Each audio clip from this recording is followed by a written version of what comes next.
Hi, boys and girls. So we are still working on synthesizing, and so practice makes perfect. And we're just going to read a different book and continue practicing, changing our thinking as we read. And this is another new book I ordered for the library. It's called Grandfather Twilight.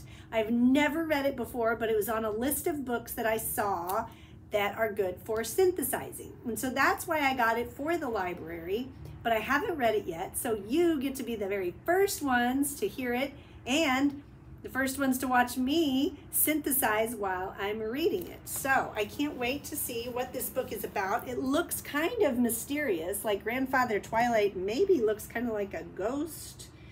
Twilight I know means like nighttime, like right as the sun is setting, and he kind of looks like a sunset. So I don't know. We'll see. So at the beginning, I thought, I'm going to wait and maybe read a few pages first, but I'm going to go ahead up here and write the title, which is Grandfather Twilight. Right? Did I spell that right? Yes, I did.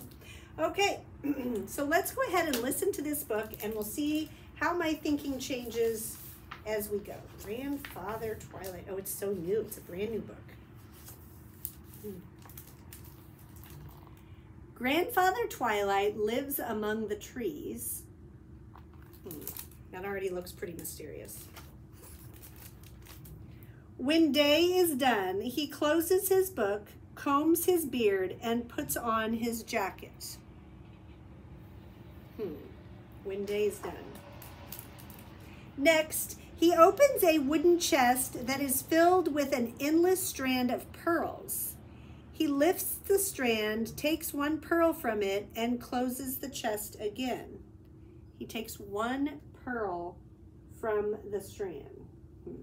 Okay, so I'm going to go ahead and put what I'm thinking so far. I think Grandfather Twilight has to do something with night, because that's what I know about the word twilight.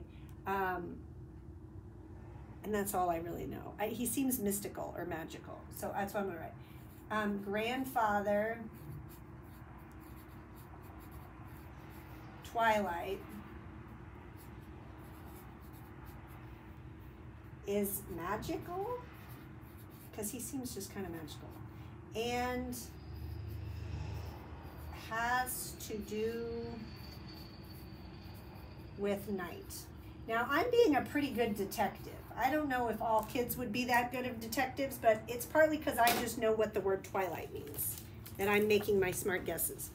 I have no idea what the pearls mean, though. This is kind of interesting. Then, holding the pearl in his hand, Grandfather Twilight goes for a walk. See how he glows? That's partly why I think he's magical.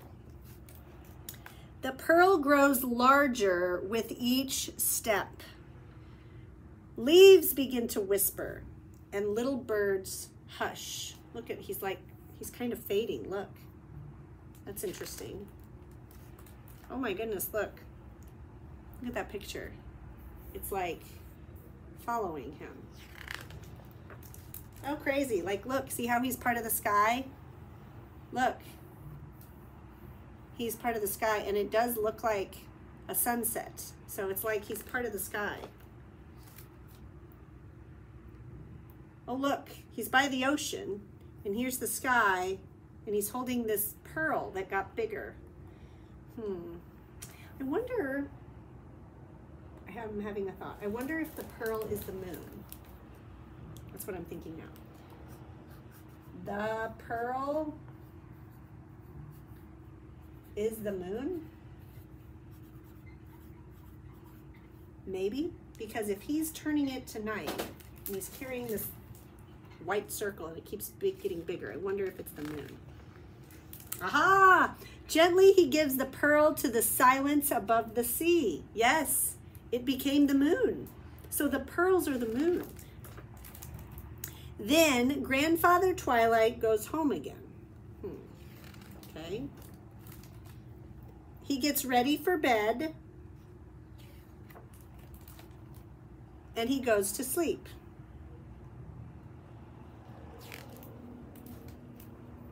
Good night. Okay, so I think I kind of figured it out pretty early, what was going on in this book. So maybe if a kid was reading this book, they might just think Grandfather Twilight was just a grandfather or just a guy. And then as they read, maybe they would have learned that he was magical and that he had to do with nighttime, especially if you didn't know that word Twilight. But then in the middle, I figured out the pearl was the moon. So I can combine everything and say that I know that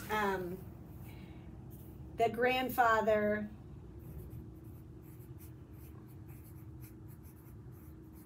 Twilight changes day to night, because I didn't really connect that part yet. Changes day to night. Because before I just said he had something to do with it. So Grandfather Twilight changes day to night and puts the moon in the sky?